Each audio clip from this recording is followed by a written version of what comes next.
Welcome to another mental health podcast. We haven't done one of these in a while. Sorry, guys. I think we missed a month, but we are glad to be back. We got Mr. Hernandez, Mr. Hamburg. I wasn't going to say 2 or 3. I didn't want to feel that bad. But we got the boys back in town. We get to talk a little bit. It's been a little while since Davis and I have done a podcast as well. We've had a good backlog. So hopefully it's a smooth transition back into it. But guys, let's start off. Davis, I mentioned a few points to begin with. Let's start off with mental health topic of how to avoid burnout.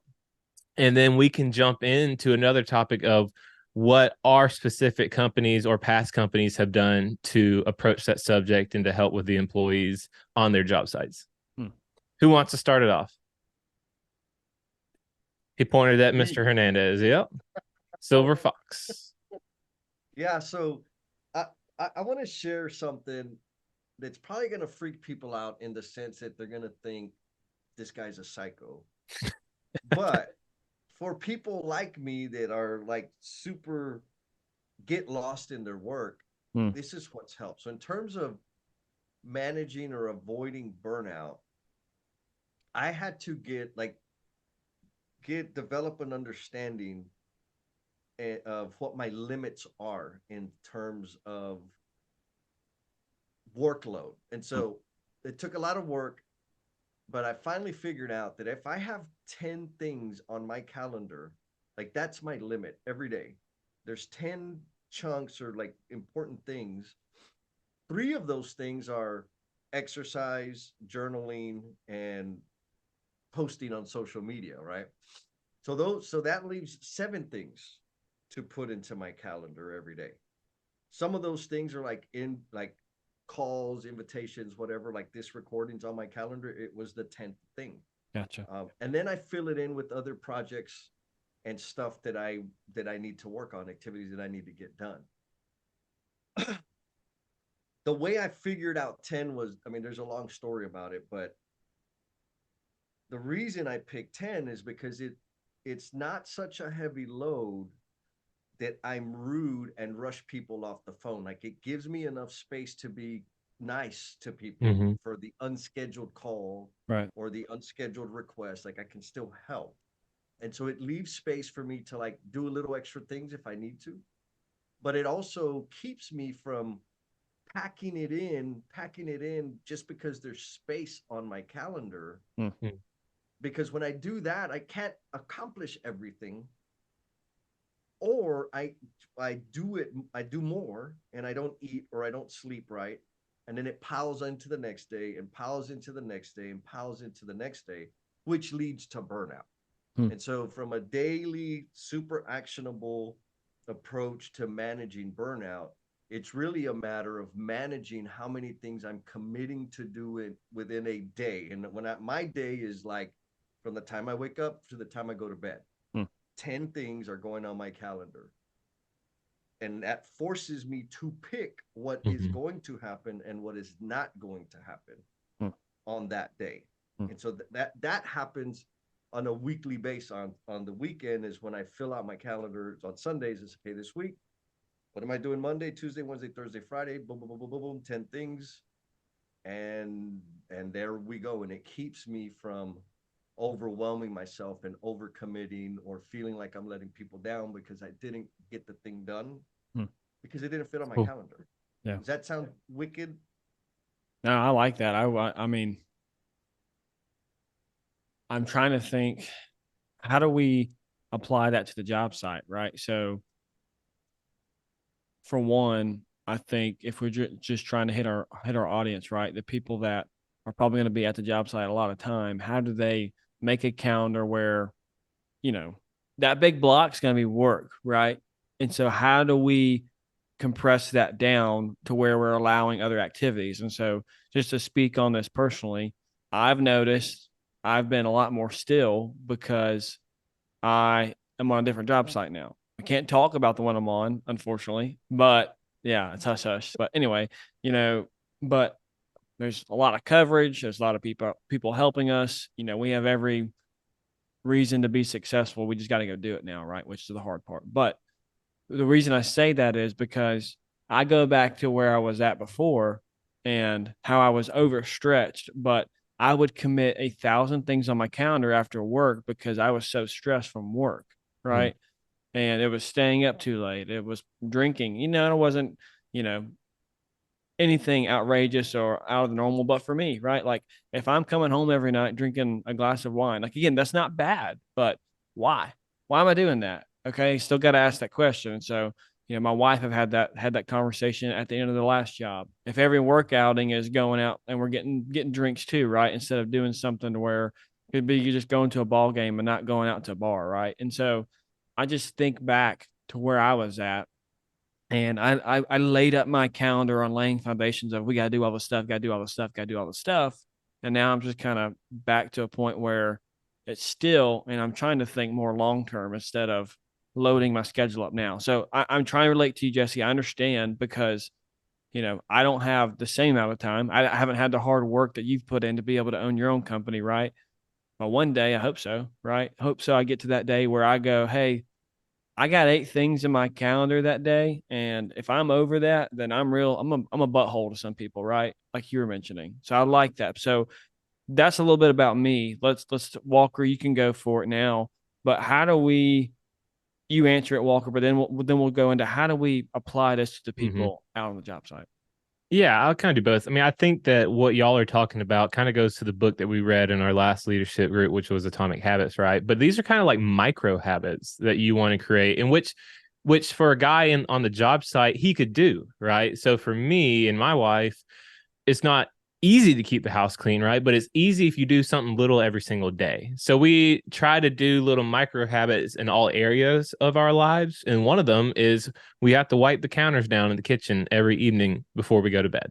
It's a little thing, but it makes a big difference over time. And that Because one's the hardest in the world. it's hard. If you don't do it the next day, it's going to be dirtier and it's just going to pile up, right? Dishes are going to pile up, little things like that. Other things are like making sure that you don't leave clothes unfolded if they're in the dryer. Just get them out, fold them, put them away. Easy. Like little tiny things that we try to make that are not hard to do, but you really have to like make it a priority to do it. I think if you apply that to the job site, maybe if you have a guy who maybe he gets there really early, right? I know some guys, our job site opens at 6:30. Some guys get there at like 5:30 and they just sit in their truck. Well, that's a lot of time that they could do some little micro habits that they want to do. Maybe it's a devotional. Maybe they want to read 10 pages a day, right? Or you name it. Even at lunch, you could do little things like that. And when you get home, you could do small little things. I think if you look at it that way, instead of these big, massive goals that like seem really daunting to complete, you can start small, start doing little habits throughout the day, and then you can graduate as you go forward. Maybe that's a way to apply it. I'm not in the field all day long, so I couldn't tell you, right? Davis, you're out there more than I am. But as someone who's in the field all day long, a tradesman, that kind of stuff, who's working on their feet all day with their hands, just trying to find little bits of time that they can accomplish other goals that they might have personally. Right. I think you hit the nail on the head there, but I'm thinking, back when I first started in construction, like I didn't get to really create my day, right? It was a lot of people telling me what to do. And I feel like that's for the majority of people, right? I'm a tradesman. My foreman's lining me out every day. And so again, it's hard to address burnout, but I want to look at it from now a long-term perspective. Like if I'm a worker and I know I get X amount of days to go on vacation, take them. Plan it out with your spouse. If it's just you by yourself, you're not married, go and understand, man. I remember that last time I went 3 months in a row and worked every Saturday. What was that like? Right. Okay. So probably about the month and a half mark, I probably need to have a good reset where I might take off on a Friday and go to the mountains for the weekend with some guys or girls, whatever it may be. But what are the, I guess, procedures or systems you have in your life? Because I go back to what Jesse reading his book talk about, right? Like, and you've told me this personally, Jesse, right? We've gone to an event, we've spoken, we're on a high, we're on an adrenaline rush, man. We just crushed this event, and then what happens after that? And you just tank. You're exhausted. You don't want to talk to anybody. I want to go just crawl in a hole and be a hermit, right? It takes the energy out of me, right? So what am I doing in those times though, right? Do I have the boundary set in my life that I'm not going to revert back to old patterns that I used to have, right? And maybe, Jesse, you speak more on that, about talking about that when it comes to burnout. Yeah. So a couple things. in terms of like, I think I would say that a lot of us are really good, or for sure, I was really good about being protective or in creating a condition to like guard myself after a funeral, right? Like I knew that this funeral was going to be an emotional debit on me and all that means. And so like the next day or two after that, I make sure like I'm either not going to go to work or I'm going to limit the things that I'm going to be doing because my energy is going to be depleted. Yeah. And I think most people would say, like, yeah, duh, like that's you lost somebody that was important in your life. It's the same feeling from coming down from a high. I want to have like a big win, or like you said, it's a public speaking event or whatever. The amount of energy that I put out in terms of connecting with people and the exchange of experience and da da da da, da has the same draw. Yeah. Yeah.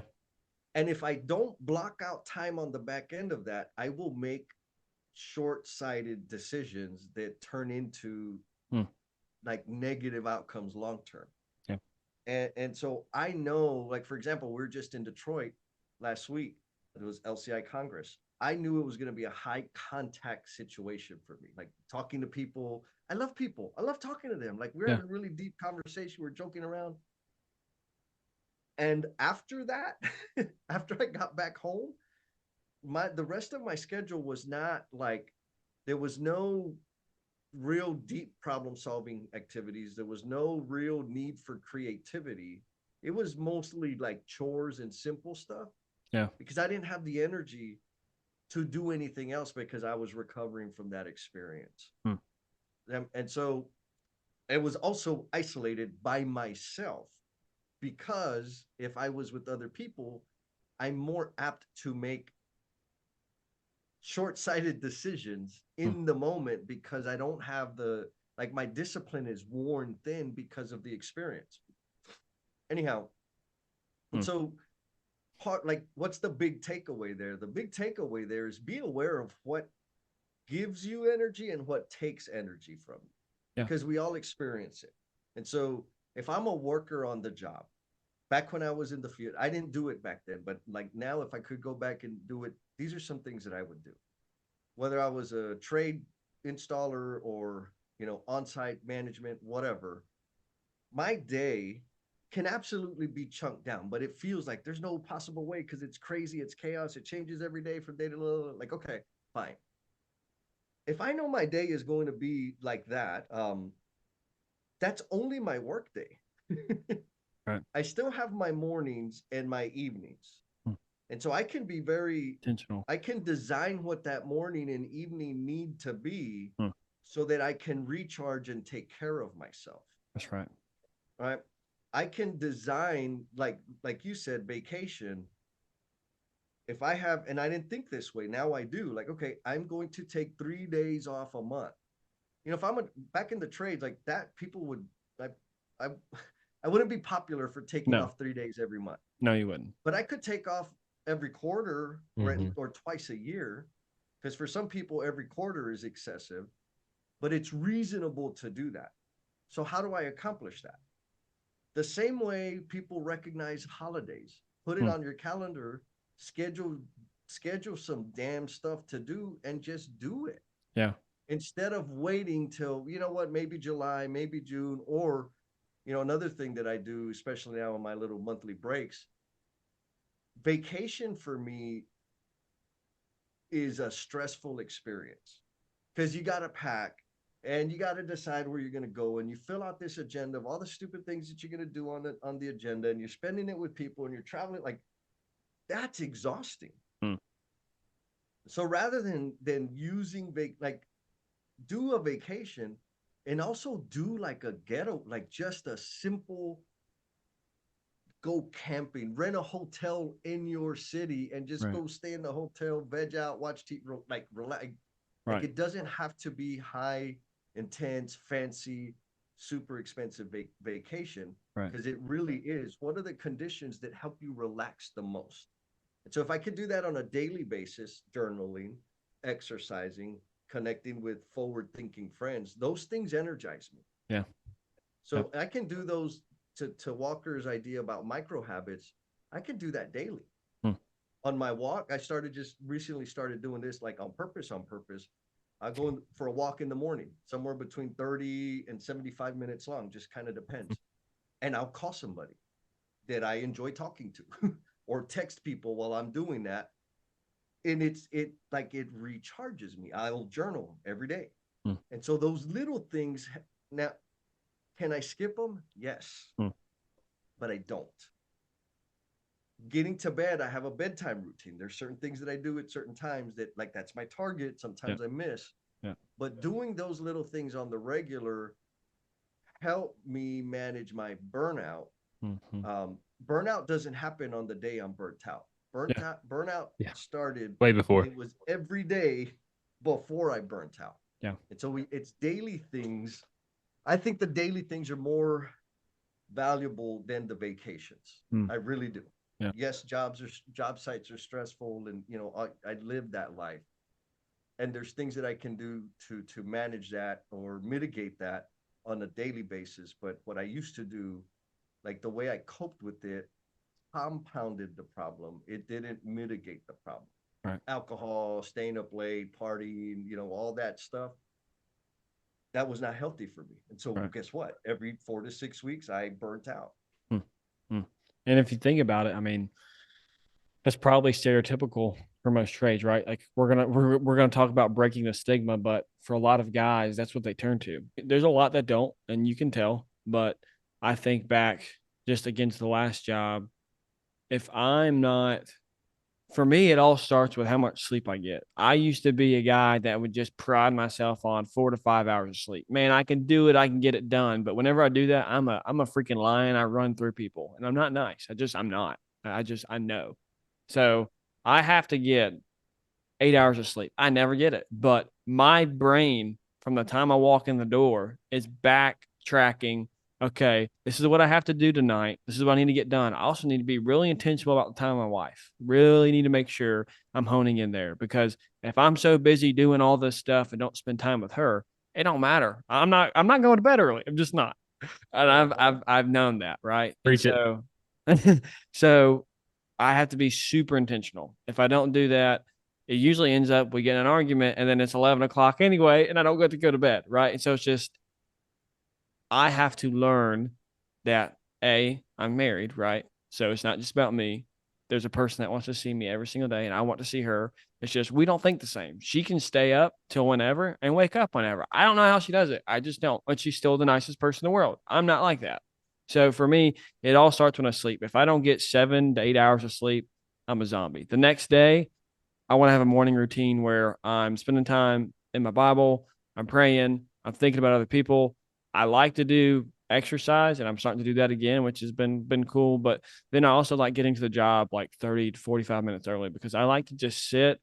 If I need to read some more, I will. If I want to text someone, like Jesse said, if I want to just look at some drawings when nobody's there, drink a cup of coffee and talk to my superintendent and ask what's going on, right? Those things during the weekdays, like Jesse said, that morning and evening, those fulfill me, man. Getting to spend time with my wife, not having everything planned out from Monday to Friday of I got to do a podcast, and that's it, right? Like it was just draining. And so, Jesse, I'm glad you made that point, and we'll turn it here unless Walker, you have something else to add. Go for it. So let's talk about some of the things we've seen. So just recently, again, can't talk about what job site I'm at, or even if I'm in the U.S., I don't know where I'm at. I'm just somewhere, right? We're just on a dot on a map. Y'all throw a dart, all right? Omniverse. Yeah, that's right. That's right. So we're going to talk about Is mental Davis health. really here right now? Exactly. Yeah. It could be an AI Davis, right? You wouldn't know, because the AI probably doesn't stutter and mumble like me. So all these times I'm going like that, yeah, you just wouldn't know. Anyway, so mental health appreciation. So it's been cool on our job site now. We got a trailer compound. We got a lot of people there. It's a big job, right? We have a Blackstone grill that's outside and a smoker, right? And it may sound like, okay, man, that's high on the hog. Like, man, you got it. You got it made now. Well, it has been unbelievable since me and my superintendent have gotten to this job. the amount of people that come out during lunch and before work and want to talk, and people chipping in. Hey, I'll bring bacon and eggs, and I'll bring bread, and I'll bring taco shells, and Awesome. let's smoke. Hey, I'll bring the turkey, right? And so my superintendent and I next week we're gonna cook Thanksgiving lunch for everybody for like 60 people. And we're pumped, and we're Awesome. gonna like 4 chickens and turkeys, and we're just gonna people are gonna bring sides. And James was like, before I got here, it wasn't like that, but now you start cooking, you start getting people at a table. Jesse, we've talked about this before. You get people around a table eating together, like that's when life happens. And so it's been cool. Something as simple as a Blackstone grill that's probably $300 or $400 and a smoker that's $300 or $400 is going to improve that job site so much. And we're not even asking like, hey, B&G, you got to pay to expense this stuff. This is own people chipping in because they want to spend time together, not talking about work. And so to me, it's been really cool. I want to hear about what are some things you guys have seen on the job site that have helped in that effort. We've done cookouts, which is fun. I think popsicles is always a good choice. We do that pretty often. Is just someone buys a box of popsicles and walks around and gives the guys something to eat or something to munch on after lunch or somewhere around there, right? Right. That's been a pretty big mood booster, I would say, on our job site is some sort of food. Yeah. Sometimes like our superintendent will get McDonald's biscuits, right? We had a big day or something like that. It'll just bring out something to cheer the guys up. I think it's little things like that. What you're saying, food is always a good way to bring people together, no matter who you are. Everyone likes to eat. They have to eat. Free food is a must. That's some big stuff on our project. What about you, Jesse? Yeah, I've seen the food is a big deal, especially when you're like preparing it together in the space, right? Mm-hmm. Like for like a super easy one, because it's inviting. Like, hey man, we're barbecue. You can smell it, you can see it. Like, hey, come on, just come on. It's not the big giant, top out party. Like that's cool too. You're talking about like regular, Mm-hmm. comfortable. Let's just hang out and do something together. The barbecuing, the like that's amazing. And impromptu, like who's got next week or whatever. Right. That's how it happens. Some other cool things that I've seen is what do you call those? Where you throw the bean bags, cornhole, right? So they'll have cornhole things in the lunch area, so a dedicated lunch area for everybody to have lunch at, Right. with it, like shaded and the whole thing. And there's the cornhole deals, which seems like ooh big deal, but so it's not just having the thing there arbitrarily for people to play with if they want to. It's also to say, hey, next Friday we're gonna have a little tournament. Who wants to sign up? Mm-hmm. Yeah. Right? It's like, oh, okay, we got to practice. Yeah. Who's going to be on the team? And that starts driving that interaction and that engagement. That's cool. So one, making it available, and two, giving it purpose. So what the popsicles, Walker. I'll tell you the truth. The first time somebody brought ice cream to the job site, I was like, you can get that fool out of here. I had no idea it was my company that contracted with those people to give. Like, we ain't got time for it. We got stuff to do. Right. Right. But it's one of those simple excuses to interact and disarm people and say, here, bro, I got a popsicle for you. What flavor do you like? Grape. Oh, grape. Why do you like grape? Now I'm not asking you about your PPE. I'm interested in why you like grape popsicles. Right.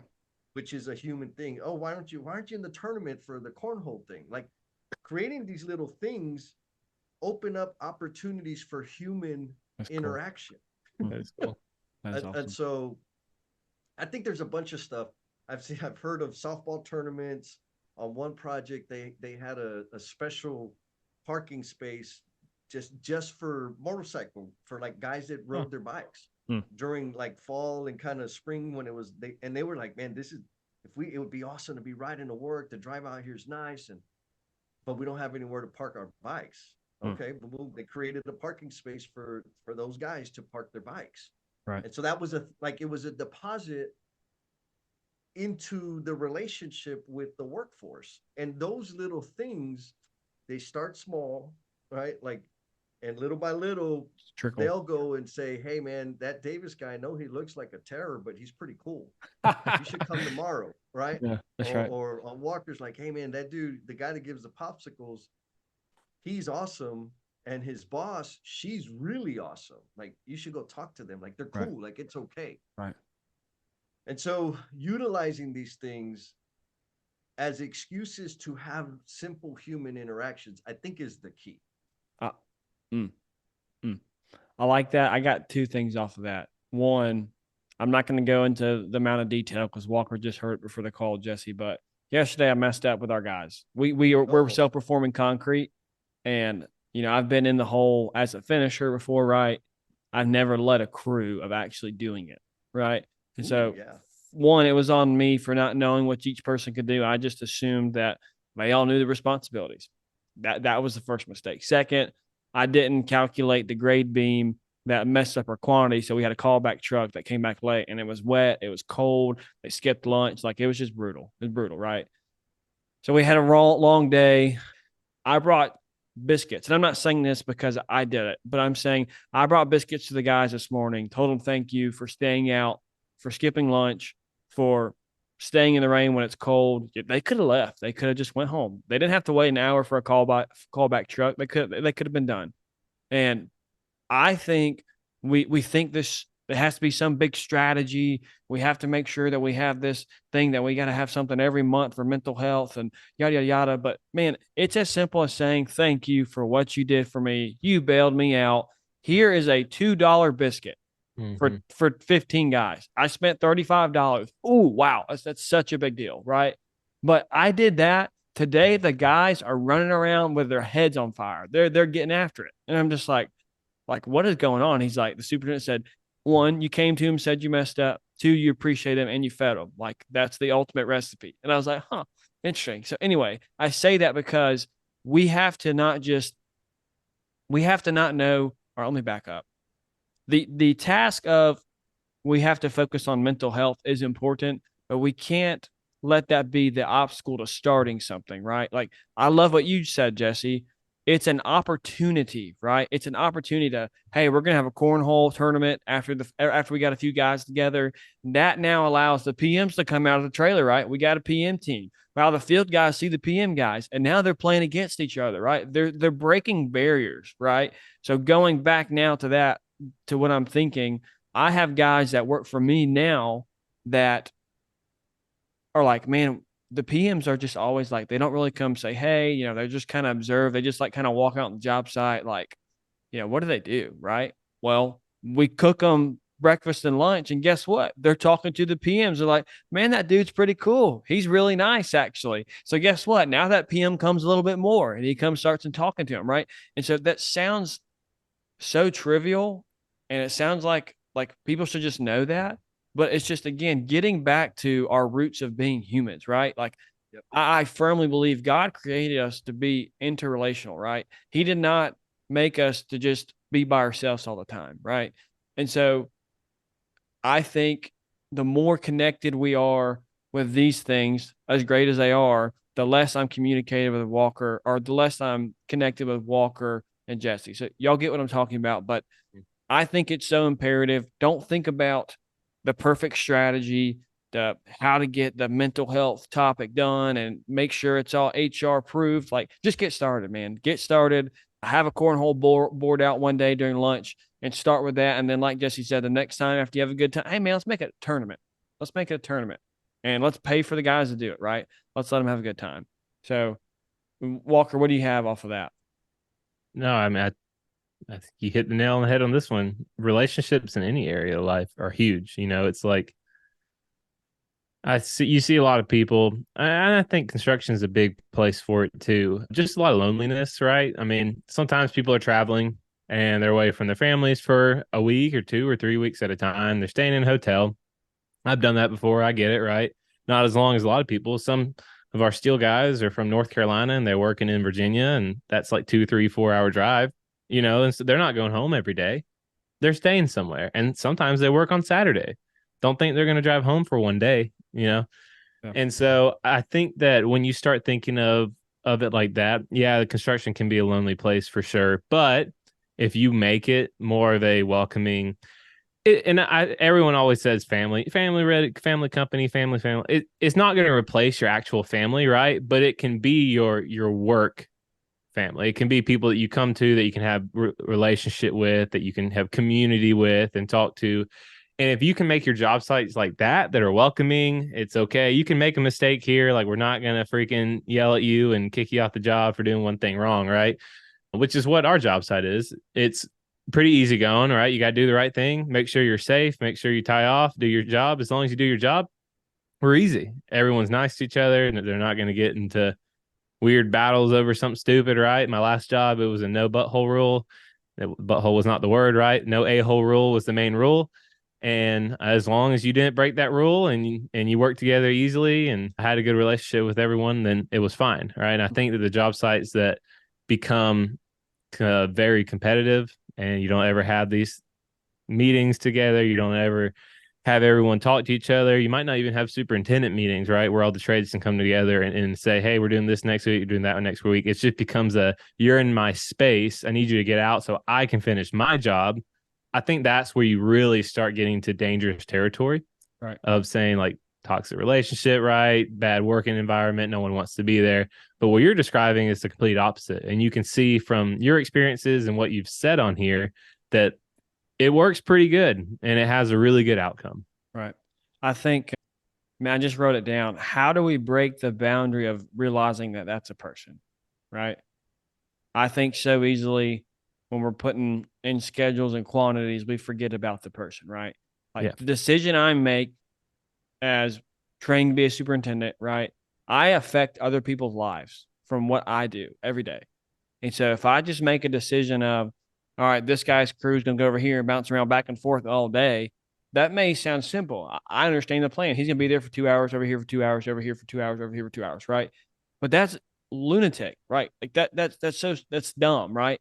I am wasting that man's efficiency of being in one work area and being able to stay in one spot and thinking someone else can come back behind him. But then I'm also screwing him because I haven't put any type of relationship there. I'm just using him as a number. When you go look a dude in the eye and realize how hard he works or how hard he doesn't, right? That's another key factor.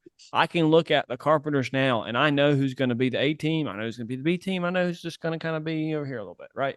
And so I know how can I mix it up between those guys that are on the lower tier level.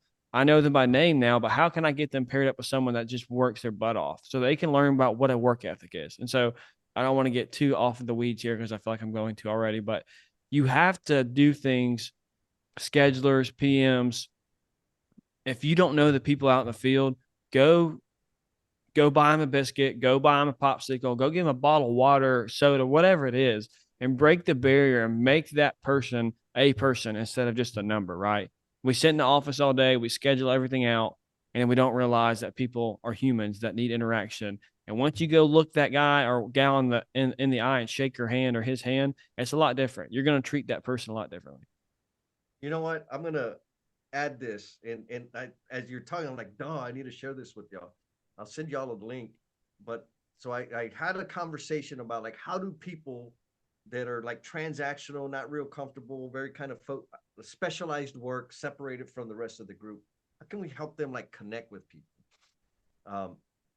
Because for us, it's very natural to go and just buy biscuits and say thank you. Right. For a lot of people, they may want to do that, but the potential for that to go sideways is so overwhelming that they won't. Right? Because that's not their nature. Interacting with people, being vulnerable in that man, it baffles us. Yeah. So, anyways, I put together an email course, which I think is kind of cool, but it just because I got the highlights, right? So I feel like I'm fancy. I'll send y'all the link, but it's called Visible Leadership. And so it's 5 emails that give you actionable steps to take so that you can be more connected with the folks in the field. That's cool. Nice. Simple stuff. Go meet somebody new. Learn something about them. Budget 20 minutes. Ask these 3 questions. Very simple, which, it seems obvious, but for some people it's not out. And then it kind of builds up on it.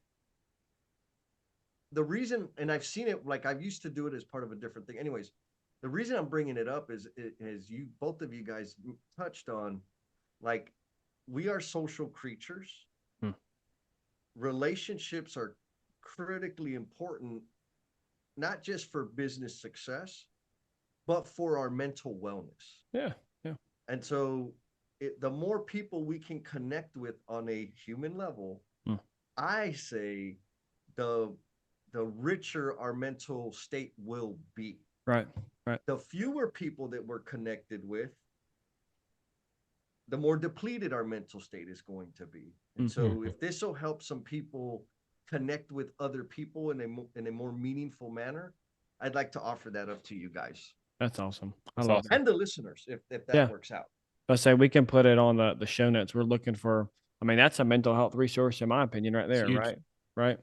I think back to, again, some of the days, I keep saying, I think back in time, a different job site, right? The days that I thought were awesome, sure, probably some of them involved building, but most of them were the days that I spent getting to know someone. It could have been a hard day too, right? But I spent a little bit of time, or I spent more than I should have talking to someone, helping them, right?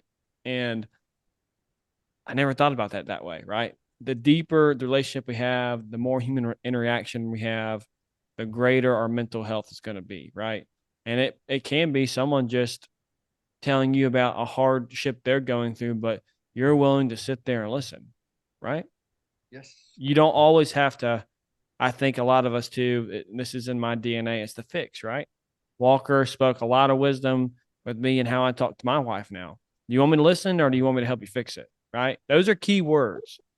Because if you just always fix it, I'm going to drive her nuts. She's like, man, I just need a vent. I don't even care like what you're thinking. Just listen. Oh, easy. Got it. I could do that. Right? But those are key words. And so again, these interpersonal skills we talk about, we're spending time discussing, they're so important. But again, we get so, or maybe it's just me, we get so focused on the strategy we got to use. There's 3 steps. Just get started, be a human, treat someone like you want to be treated at the end of the day.